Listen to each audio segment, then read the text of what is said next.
Hi, everybody. Thank you so much for joining me here at CITAM Church Online. This is Tabby Divine. And today I want us to talk about thriving in Babylon. What is Babylon? Babylon is a place of pressure. It's a place that calls for you to compromise. Like almost daily, there is pressure for you to compromise and bow down to the compromises of the world. It's a place of suffering. It's a place that you have to carry your cross and follow Jesus daily. And I want us to look at the example of Daniel, because for me, he's that perfect example of how to thrive in Babylon. And the question I want us to ask ourselves is, how did he survive? How did he thrive in Babylon? You can read that story in Daniel chapter 1, in the book of Daniel. He was a small boy when he was led into Babylon, and there was always constant pressure for Daniel to compromise, to forget his gods, to forget his land, and just compromise in the ways of Babylon. So how did he thrive and manage to survive 3 to 4 empires without really falling back? Now, I see 3 things that Daniel was able to employ. Number 1 is prayer. Prayer was Daniel's lifeline. Constantly, you will see concerning Daniel that he retreats back to pray. He's always in communication with God, because without prayer, you will fall. You will not have the strength to withstand the pressure of Babylon. The second thing that Daniel had is that he had godly friendships. Do you have a community? People who can hold you together when the pressure is too much. We see Daniel had friends.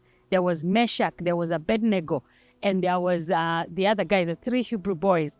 They were the people he would always turn to every time he was faced with a situation that was pressurizing. And they were able to come together and pray for him. So the question is, do you have people you can turn to when the pressure is real, when you are tempted to compromise? People who can hold you together, people who can pray you through, and people who can advise you and stand with you. That is one of the tactics that Daniel used to thrive in Babylon. And finally, the other thing that I see highlighted in the life of Daniel is that he was very diplomatic, even when he was faced with toxicity, because Babylon was a place of toxicity. You know, people are always looking for opportunities to trick him, to catch him in trouble, to put him in situations that were difficult.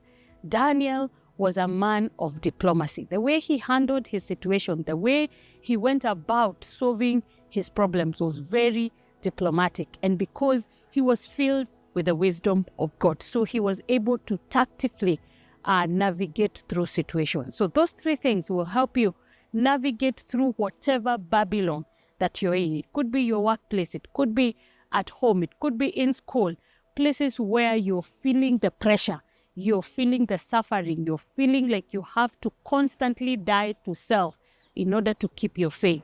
You will need prayer as your lifeline. You will need godly community, friendships that are able to hold you when the pressure is too much. And finally, you will need wisdom, diplomacy, or tact to be able to navigate through a toxic environment.